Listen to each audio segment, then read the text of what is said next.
في البدء كان الكلمة والكلمة كان عند الله وكان الكلمة الله.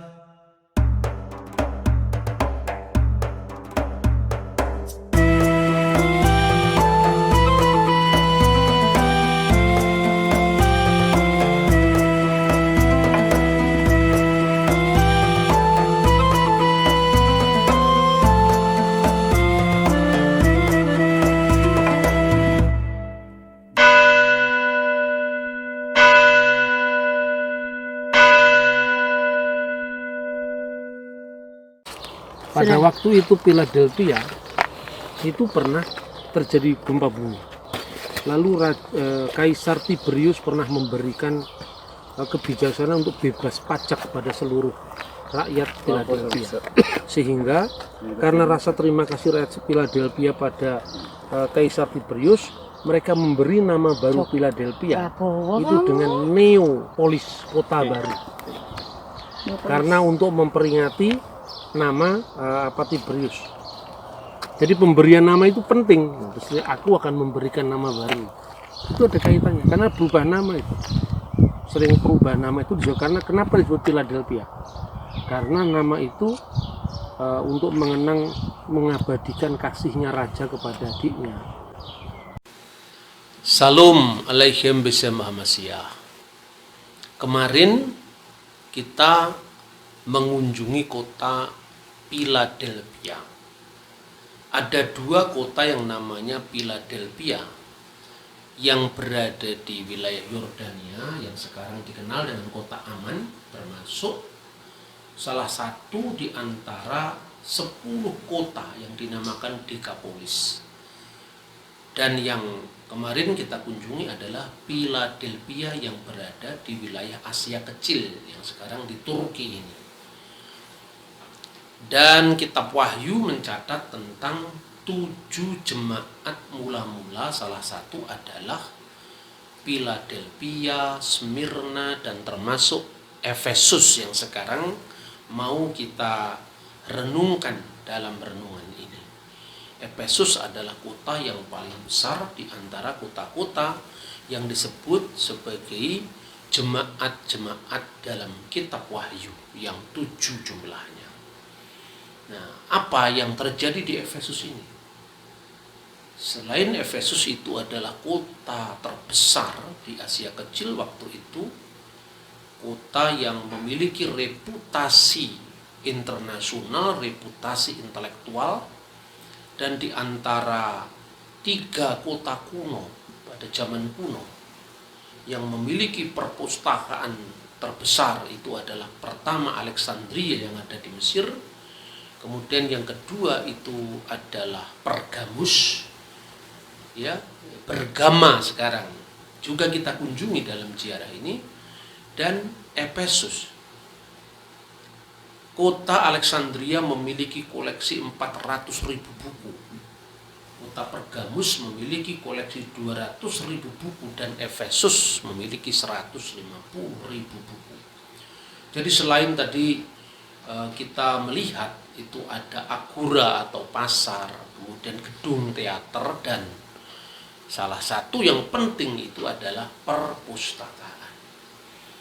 Tetapi dalam konteks sejarah gereja kuno, kita juga mengenal masa rasuli yang sangat penting, karena Rasul Yohanes anak Zebedius itu tinggal di sini, dan pelayanannya juga luar biasa di kota-kota yang adalah 7 jemaat ini.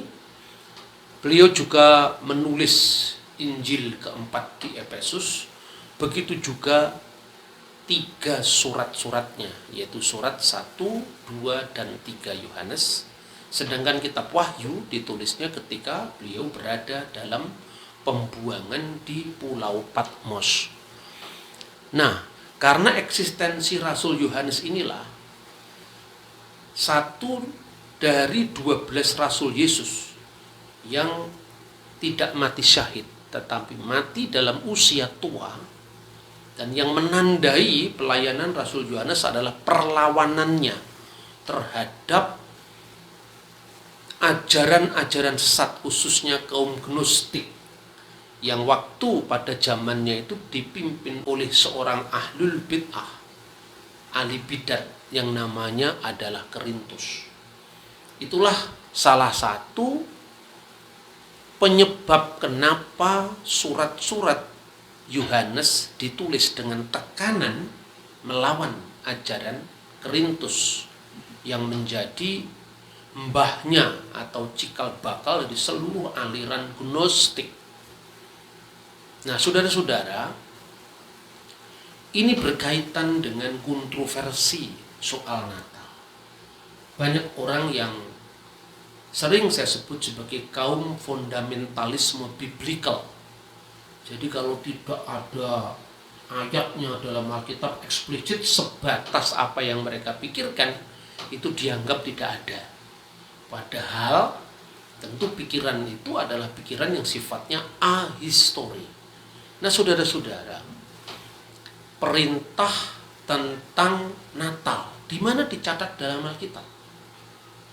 Kalau saudara-saudara membaca di dalam surat 1 Timotius pasal 2 ayat 8, itu jelas ada ungkapan yang menunjukkan bahwa Injil yang diberitakan Paulus itu adalah Injil tentang kebangkitan Kristus dari antara orang mati dan kelahirannya dari keturunan Daud.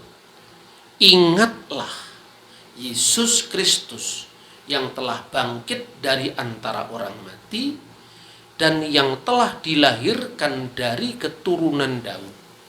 Inilah yang kuberitakan dalam Injilku. Dan kata ingatlah di dalam bahasa aslinya, yaitu bahasa Yunani, itu adalah bentuk perintah.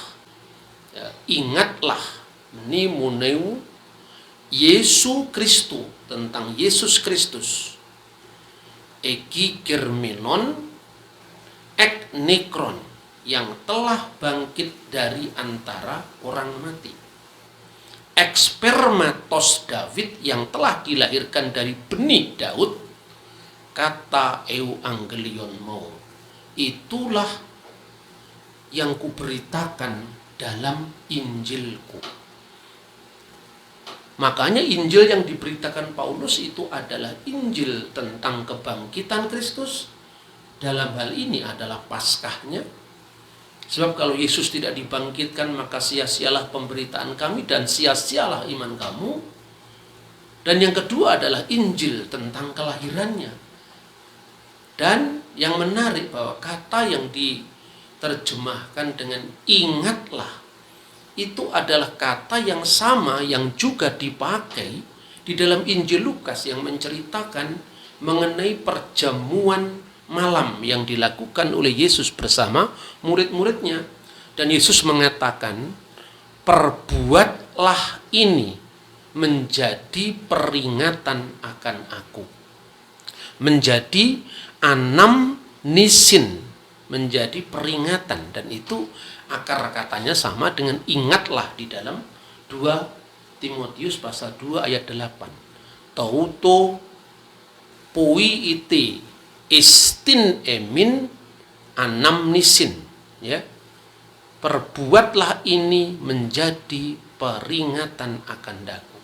Dan itu tidak hanya dicatat dalam Lukas pasal 22 ayat 19, tetapi juga dicatat di dalam 1 Korintus pasal 11 ayat 24. Lah mengapa kita perlu menekankan kata ingatlah ini? Saudara, kalau membaca Asyarat Hadivarim, 10 perintah Allah. Nah, jelas sekali perintah-perintahnya itu dimulai dari, kalau urutan Yahudi yang pertama itu adalah Anoki Adonai Eloheka Asher Usyetika Mi'aret Misrayim Mipet Avadim. Jadi itu perintah. Jadi perintah itu tidak hanya dalam bentuk kata perintah, tapi akulah Tuhan Allah yang kamu sembah, yang membawa engkau keluar dari tanah Mesir, dari tempat perbudakan. Itu adalah perintah pertama Kalau dalam sistematik Kristen itu adalah konsideran dari perintah. Tapi itu tidak penting. Yang penting pokoknya intinya tidak diubah sama sekali. Nah, kemudian perintah pertama kalau di dalam iman Kristen itu adalah jangan ada ilah-ilah lain di hadapan hadiratku. Kalau dalam Yudaisme ini perintah yang kedua. Lu yihye leha iluhim akhirim alfanai. Jangan ada ilah-ilah lain di hadapan hadiratku.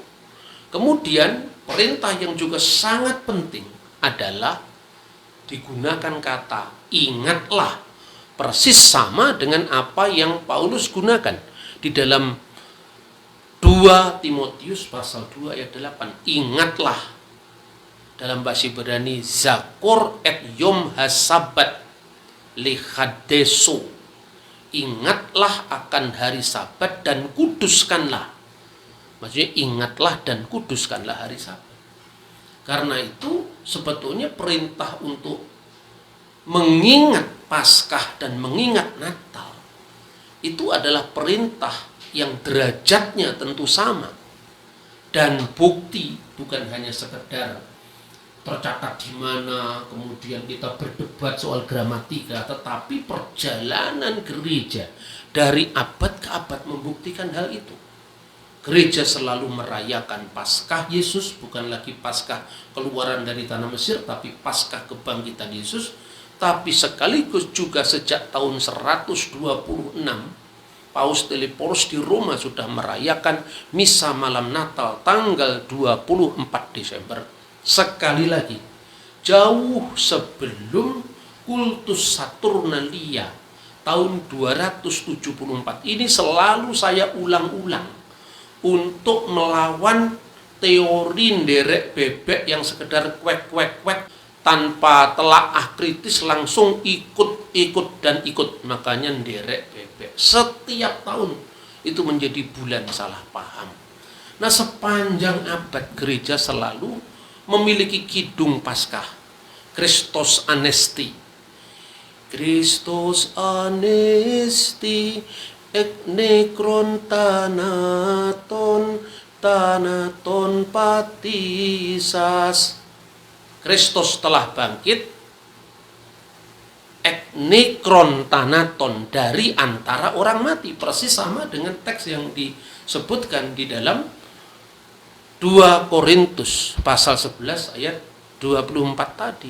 Jelas, ingatlah, sama dengan apa yang ditulis dengan perintah Paskah.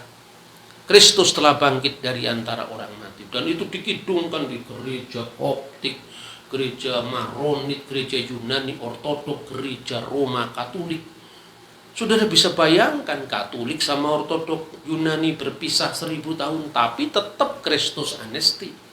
Antara gereja-gereja non-Kalsedonian Ortodok dengan gereja Ortodok Kalsedonian sudah berpisah sejak tahun 451 pasca konsili Kalsedon, tetap saja dinyanyikan. Al-Masihu qamin ba'inil amwat wa watiyal mauta bil maut wa wakhabal hayata lilladina fil kubur.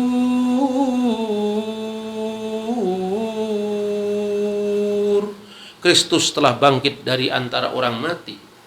Dengan kematiannya telah diinjak-injak maut dan memberikan hidup bagi orang yang dalam kubur.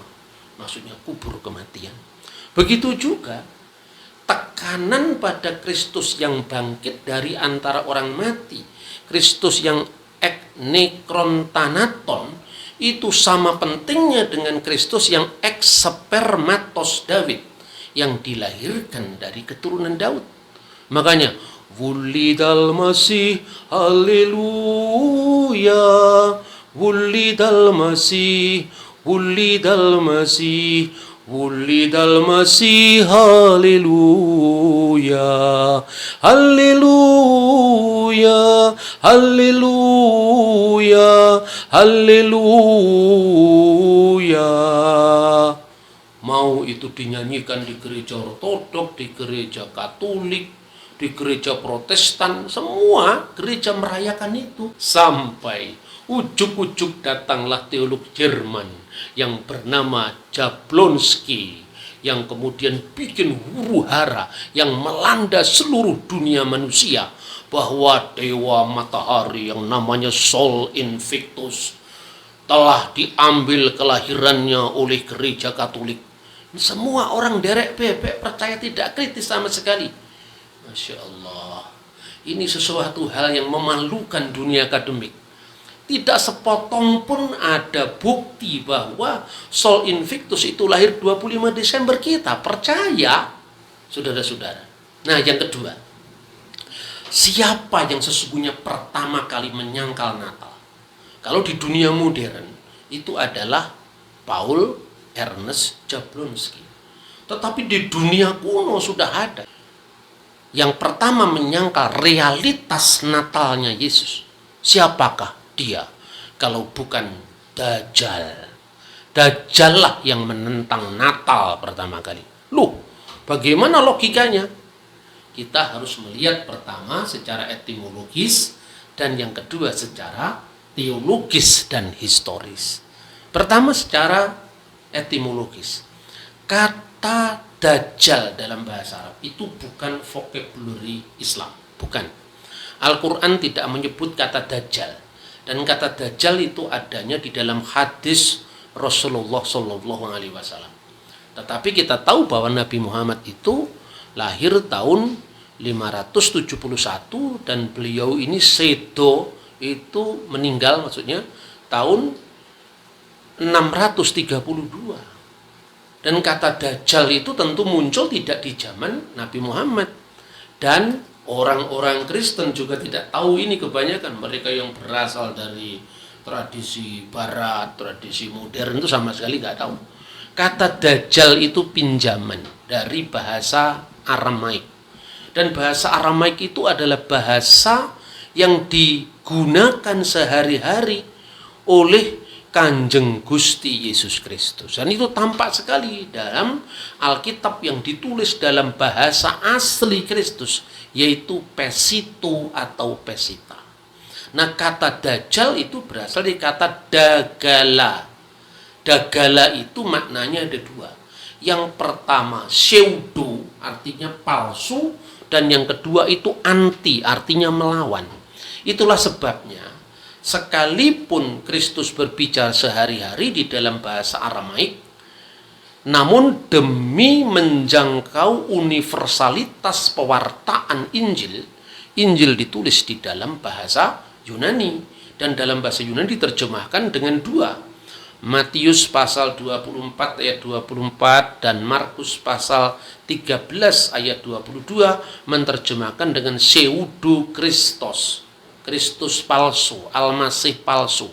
Sementara di dalam surat-surat Rasul Yohanes yang ditulis di Efesus, makanya ini pentingnya kota Efesus, itu digunakan kata anti Kristus. Bagaimana teks bahasa aslinya di dalam bahasa Aramaik? Nekumun ger mesihe dagale wa nabiye dekadabuta. Nah, akan bangkit Masih Dajjal, Masih Dajjal. Jadi akan bangkit Kristus palsu. Di sini digunakan kata jamak Mesihe Dagale. Wa nebiye dekadabuta, dan nabi-nabi palsu. Itu disebutkan di dalam Matius pasal 24 ayat 24, dan paralelnya di dalam Markus pasal 13 ayat 22. Lalu di dalam surat Yohanan yang pertama pasal 2 ayat 18 itu juga disebutkan di dalam bahasa Aramaik. Dati Mesiha Dagala, akan datang Al-Masih Dajjal, digunakan bentuk tunggal. Akan datang Dati Mesiha Dagala, akan datang Al-Masih Dajjal. Dan sekarang ini telah muncul Dajjal, telah muncul Al-Masih Dajjal, Al-Masih Dajjal. Vihasa wau sakie mesiki dagali. Itu di dalam teks bahasa asli. Jadi Mesih Dagala itu bentuk tunggal, Mesih Dagale itu adalah bentuk jamak. Karena itu sejak sebelum dan setelah zaman Islam, kata Dagala ini dipakai di dalam Alkitab Kristen, khususnya di gereja-gereja yang berbahasa Aramaik. Maka diterjemahkan misalnya, Ana Masihan Dajalan Sayaji'u, bahwa Al-Masih Dajjal Sayaji'u akan datang. Wahuna al-ana kasirun minal musaha'id dajjalin, dan sekarang ini telah banyak muncul Al-Masih Dajjal, Al-Masih Dajjal. Inilah salah satu tanda dari hari-hari akhir. Jelas ini kata Dajjal ini sudah dipakai sebelum zaman Islam, tapi memang dalam Islam lebih populer kata Dajjal ini ketimbang di kalangan Kristen, ya. Lalu ciri Dajjal itu adalah kafir. Dan kata kafir sebagai ciri Dajjal itu juga munculnya dalam Alkitab. Disebutkan misalnya di dalam surat Yohanes yang kedua ayat 22. Ini juga di dalam bahasa Aramaik saja saya baca, ya. Manu Dagala, siapakah Dajjal itu? Siapakah pembohong itu? Siapakah pendusta itu? Ila in aina, kecuali dia dekapar. Lah ini dekapar itu artinya yang mengkafiri. Dekapar de Yesua lahua Masiha, yang telah kafir kepada Yesus sebagai Kristus. Hanahu Masiha Dagala, dialah itu Al-Masih Dajjal. Dan dalam terjemahan bahasa Arab, faman huwa akadabu, siapakah al-ghazab itu, siapakah pendusta itu? Ilallati yunkiru anna Yesua huwal Masih, kecuali dia yang menyangkal bahwa Yesus adalah Kristus. Hada huwa al-Masihud Dajjal, dan dia adalah Al-Masih Dajjal. Nah, ciri kekafiran Dajjal itu selain dia tidak percaya bahwa Isa atau Yesus itu adalah Al-Masih, bahwa Isowa Masiha, bahwa Yesus itu adalah Al-Masih. Isowa Masiha itu bahasa Aramaik, Isa Al-Masih itu bahasa Arab.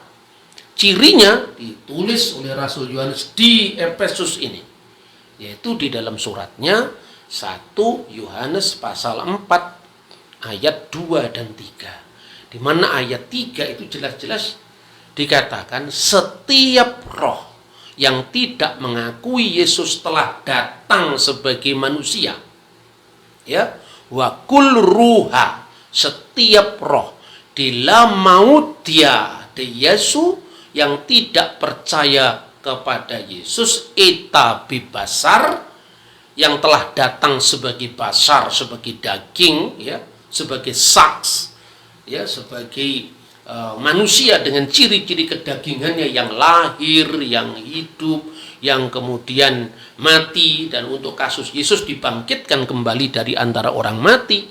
Laiteh min alaha, tidak berasal dari Allah, ilahade min Masiha Dagala, melainkan berasal dari Al-Masih Dajjal. Lengkap kan sudah sekarang bahwa Dajjal itu memang muncul dalam Injil Matius, Injil Markus, dan surat 1 Yohanes, 2 Yohanes yang ditulis di Efesus. Jadi surat-surat Yohanes itu tadi. Lalu apa yang disebut dengan Dajjal zamannya Yohanes? Dajjal itu ingat ada dua.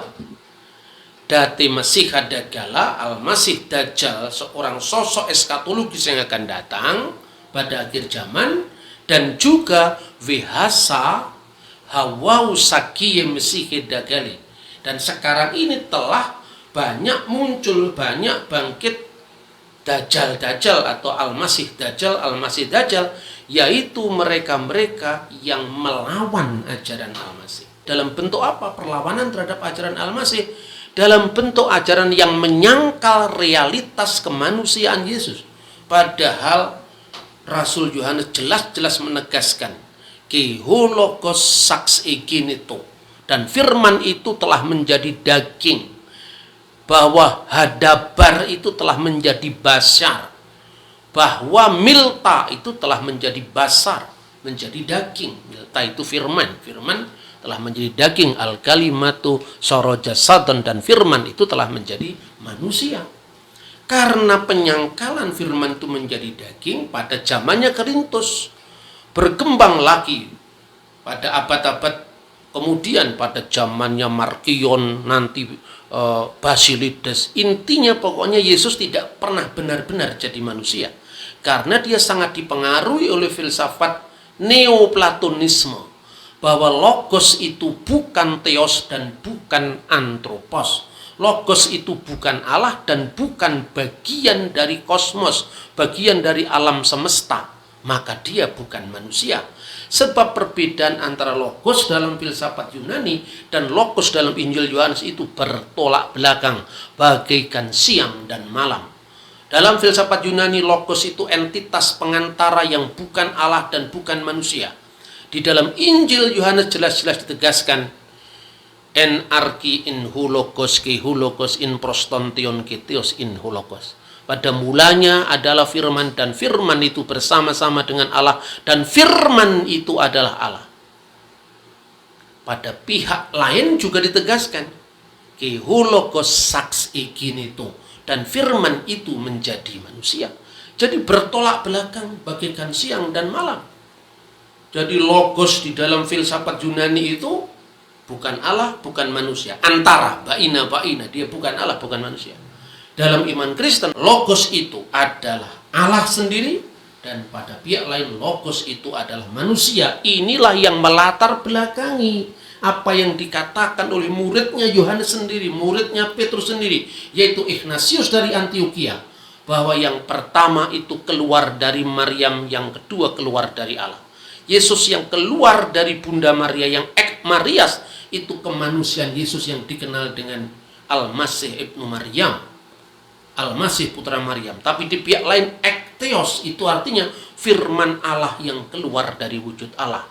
Sabdo langgeng kang mijil saka Gusti kang moho langgeng ing jaman kelanggengan. Firman Allah itu telah menjadi manusia, itu sekarang. Tetapi praeksisten, praada sang firman itu in the beginning, pada mulanya, bersama-sama dengan Allah, karena firman Allah itu seperti pikiran manusia ada dalam diri manusia bersama rohnya. Begitu juga logos toteu, firman Allah, dabar Elohim, kalimatullah, itu berada dalam wujud Allah, tanpa permulaan, tanpa akhir. Dan itu bisa dibedakan dengan kemanusiaan Yesus yang nuzul ke dunia, yang nazala minas samai wa tajasada min rohil kudus wa min Maryam al-adro wa ta'annas, yang telah turun dari surga oleh kuasa Roh Kudus dan menjadi manusia melalui perawan Maria. Itu jelas sekali. Dan bukti-bukti dalam sepanjang sejarah gereja. Makanya pada zaman setelah Rasul Yohanes muncullah ajaran bidat yang dikenal dengan Markion. Markion itu punya ajaran yang namanya doketisme, berasal dari kata dukein, tampaknya. Jadi Yesus itu tampaknya manusia, tapi bukan benar-benar manusia. Makanya karena tampaknya manusia, ingat ini, Yesus tidak pernah dilahirkan. Sebab dia bukan manusia real, bagaimana lahir? Maka muncullah bencana yang luar biasa harus dihadapi oleh gereja, dan gereja tegas menganggap ajaran Markion ini adalah ajaran yang keluar dari kebenaran ilahi. Kenapa? Karena jelas sekali Markion itu secara kurang ajar mau nyeleksi kanon perjanjian baru. Dia menolak Injil Matius. Kenapa? Karena diawali dengan silsilah Yesus. Kitab Miladi Yesus Al-Masih Ibnu Dawud Ibnu Ibrahim, Biblos Genesios Yesus Kristus. Ada silsilah tentang Yesus Kristus. Toledot Yesua Hamasia. Ada Sefer Toledot Yesua Hamasia. Ada silsilahnya. Kalau Yesus tidak benar-benar jadi manusia, bagaimana dia punya silsilah? Injil Markus ditolak. Injil Yohanes apalagi, karena Korintus itu adalah musuh pemikiran dari Rasul Yohanes. Lalu Markion hanya mengambil Injil Lukas. Tapi Injil Lukas itu pun pasal 1, 2, 3 dibuang ke tong sampah. Kenapa dibuang? Karena ada silsilah Yesus, karena ada kelahiran dari seorang perawan. Nah, sekarang jelas. Efesus ini adalah kota perlawanan pertama terhadap Dajjal. Karena itu yang menyangkal realitas kelahiran Yesus adalah Dajjal. Jadi jelas bahwa Natal itu kemudian diperingati oleh gereja. Orang bertanya, mana ada sekarang Natal dalam Alkitab? Ada. Cuman karena sampean tidak pernah bisa baca sejarah dengan runut, sistematis, tapi ayatiah, sampean tidak bisa baca. Coba baca dokumen-dokumen gereja kuno. Jangan hanya sejak zamannya reformasi, sejak zamannya muncul gereja Pantekosta, karismatik, tidak akan ketemu akarnya. Gitu loh, ini saya tidak ngomong aliran ini. Saya tidak suka dengan aliran, saya lebih suka ke samudranya langsung. Nah, itu saudara-saudara. Jadi Efesus ini penting sekali di dalam perjalanan sejarah gereja karena mengungkap jejak pertama kekafiran Dajjal yang menyangkal Natal. Itulah sebabnya pada abad-abad berikutnya, dan itu sudah diawali oleh perintah di dalam 2 Timotius pasal 2 ayat 8. Sudah diawali, makanya kemudian gereja menentukan di dalam buku-buku dokumen yang dikenal dengan Didaskalia Apostolorum.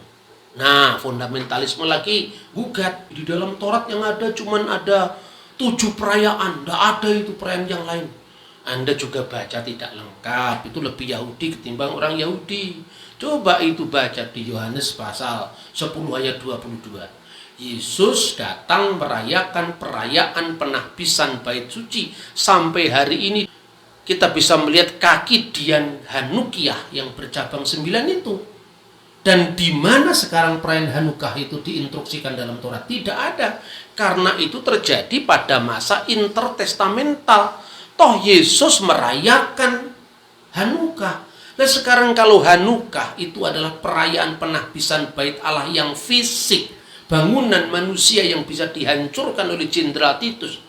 Kenapa Anda anti Natal kepada tubuh Kristus yang telah lahir dan telah bangkit, dan tubuh itu disebut bait Allah yang baru di dalam perjanjian baru?